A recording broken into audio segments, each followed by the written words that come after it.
Existem muitas teorias de que sociedades secretas dominam o mundo, que elas estão por trás de acontecimentos responsáveis por mudar o rumo da civilização humana. Muito se fala sobre os Illuminates e como eles controlam não só os Estados Unidos, mas o planeta todo. E pesquisando sobre a história do Brasil, não seria diferente. Afinal, uma sociedade secreta teve grande influência no rumo da nossa história, estando por trás do maior marco na história do Brasil, que é a nossa independência. Isso mesmo, e hoje eu irei trazer para vocês 5 curiosidades que você nunca ouviu falar nos livros de histórias sobre o Brasil colônia e a nossa independência do Brasil.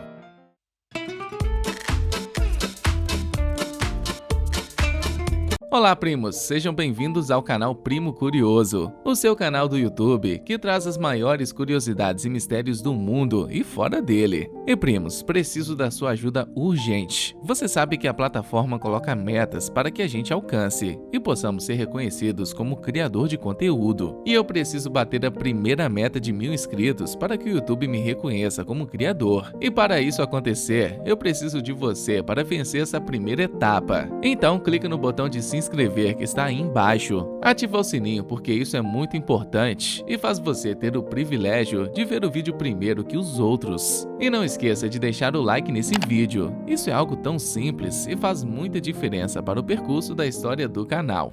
A verdade sobre a descoberta do Brasil.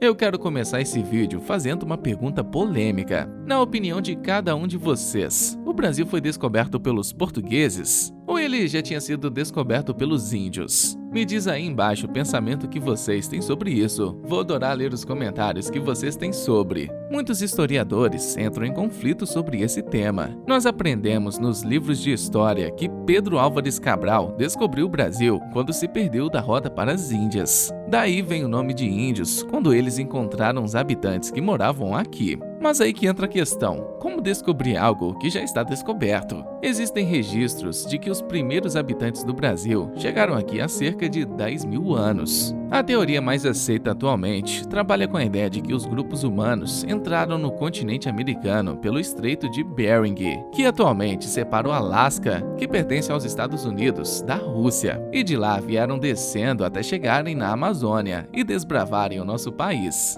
Estima-se que existiam cerca de 7 milhões de indígenas por volta de 1500, no ano em que Pedro chegou. Porém, antes de Pedro chegar ao Brasil, um espanhol chamado Vicente Yáñez Pinzón apareceu em janeiro de 1500 na costa do Pernambuco. Isso vários meses antes da chegada do português, que chegou em março de 1500. Mas aí fica aquela pergunta na nossa cabeça: por que não fomos colonizados por espanhóis, e sim por portugueses? E calma, pequeno primo curioso. Antes de responder essa pergunta, eu só quero saber se você já deixou seu like e se inscreveu no canal. Basta clicar no botão se inscrever e não esquecer de ativar o sininho. E se você está acompanhando o vídeo até aqui, é porque você está gostando. Então deixa logo o like aí. Contrariando tudo o que aprendemos na escola, esse espanhol chegou ao Brasil primeiro que o Pedro, e nós não fomos colonizados pela Espanha por causa do Tratado de Tordesilhas. Por meio desse documento, foi estabelecido que as terras a oeste do meridiano seriam espanholas e as terras a leste dele seriam portuguesas. Ele reduziu drasticamente os desentendimentos entre as duas nações. E tudo isso nos traz aquela pergunta que eu fiz lá no começo do vídeo, que respondendo elas, o Brasil, ou Novo Mundo, como foi chamado, não foi descoberto pelos europeus, já que havia uma população aqui, mas foi localizado para a Europa. Não é porque eles não sabiam da existência do país que quando encontraram, eles tenham descoberto, já que ela já era povoada. Apenas aconteceu o processo de colonização e exploração do país. Primos, não para de ver o vídeo que a última curiosidade é de cair o queixo. E não esqueça de deixar o like se está gostando do vídeo.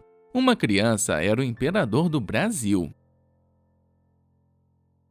Você deixaria seu filho ou uma criança comandar a sua casa? Pois foi isso que aconteceu com o Brasil. Uma criança de 5 anos se tornou príncipe regente, no caso, o filho de Dom Pedro I, que teve que abdicar o reino pelas constantes guerras que estavam acontecendo, loucuras e instabilidades que ele passava. Após isso, seu filho se tornou príncipe regente, que é quando ele não tem idade para comandar. Mas isso mudou 10 anos depois, quando fez 15 anos, e assim pode ser o imperador do Brasil. E mesmo assim, deixar alguém de 15 anos comandar um país não é lá algo a se fazer. Porém, mesmo com essa pouca idade, podemos dizer que ele não era uma criança comum. Ele era um menino de grandes pensamentos, sendo constantemente ensinado a governar, ler e ter curiosidades que o fizessem buscar inovações. Ele foi o primeiro a possuir câmeras fotográficas no país, tendo um acervo de mais de 25 mil fotos. Fez com que o Brasil fosse o segundo país a ter linhas telefônicas no mundo, deixando o nosso país na frente de diversos reinos.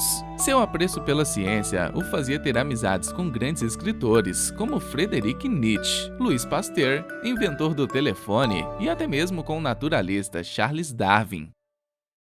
O quadro que popularizou o grito do Ipiranga é falso. Não é que a pintura seja falsa, ela é verdadeira. Porém, é apenas uma idealização de como tem acontecido o grito do Ipiranga. Pedro Américo foi o criador do quadro e foi ele que deu essas imagens de grandeza ao grito, deixando na mentalidade popular que tudo aconteceu de forma grandiosa e bela. Essa pintura popularizou bastante o grito da independência, já que ela não era muito conhecida. Então, a partir dessa imagem, ela passou a dar um sentido à frase dita e colocada tamanha força a ela, seria como uma imagem falar mais que 1000 palavras, colocando a arte para expressar o sentimento que havia na época de independência ou morte. Juntando essa frase com a imagem, pronto, se tinha a idealização do momento, que foi um marco e modificou totalmente o rumo da nossa história. E os historiadores afirmam que foi acrescentado no quadro as roupas com cores brancas e vermelhas que a Guarda Imperial está usando, já que naquela época os uniformes deles não tinham essa cor ainda. É mostrado que eles estão a cavalos, porém eles viajavam com jumentos. E o grito completo que ele deu foi: "Viva a independência e a separação do Brasil! Brasileiros, a nossa divisa de hoje em diante será independência ou morte." E é muito provável que ele não tenha empunhado uma espada na mão dele na hora que ele tenha dado o grito. O Brasil pagou caro pela sua independência. Literalmente, o Brasil teve que pagar muito caro para manter a sua independência. Portugal cobrou do Brasil cerca de 2 milhões de libras esterlinas, que é uma moeda que permanece até hoje em países da Europa. E naquele momento, o país não tinha aquele valor em seus cofres públicos. Então pediu emprestado da Inglaterra e deu início à pior coisa que poderia fazer: ficar com uma dívida externa com países. Esses 2 milhões, se for convertido para real hoje em dia, daria cerca de 12 milhões e 226 mil reais. Era um valor absurdo, sendo que não coloquei as taxas de juros que sobe ano a ano, podendo passar dos 20 milhões de reais, que novamente para a época é um valor completamente alto. A maçonaria por trás da independência do Brasil. Só de falar nessa sociedade secreta, a curiosidade já aumenta, né, primos? Muitas teorias sobre como essas sociedades dominam o mundo e sempre estão por trás das maiores crises e acontecimentos mundiais são faladas. Desde os primórdios da humanidade, existem mistérios sobre quem são e o que buscam, quais objetivos buscam realizar, se é apenas ter o poder da população mundial ou se é mais do que isso. De fato, elas existem, porém seus objetivos são um total mistério. Quando falamos da maçonaria, não se tem muitas certezas do que falar. Dizem que sua criação vem desde a era egípcia, outros das escolas iniciáticas gregas, e falam que ela surgiu no momento que a humanidade passou a crer num ser espiritual. O que podemos dizer é que sua origem se perde no tempo. Existem informações que as lojas maçônicas já já estavam no Brasil, mesmo em 1800, e que elas já buscavam a independência do Brasil bem antes de Dom Pedro II. Como você acha que Dom Pedro II foi convencido a aderir às ideias da independência? Alguns maçons, que eram bastante próximos ao imperador, já articulavam isso para que o Brasil fosse independente. Os três principais que articulavam e falavam com o imperador eram José Bonifácio de Andrade e Silva, Joaquim Gonçalves Ledo e José Clemente Pereira, que faziam parte do Grande Oriente Basílico, que foi uma das criações da organização maçônica.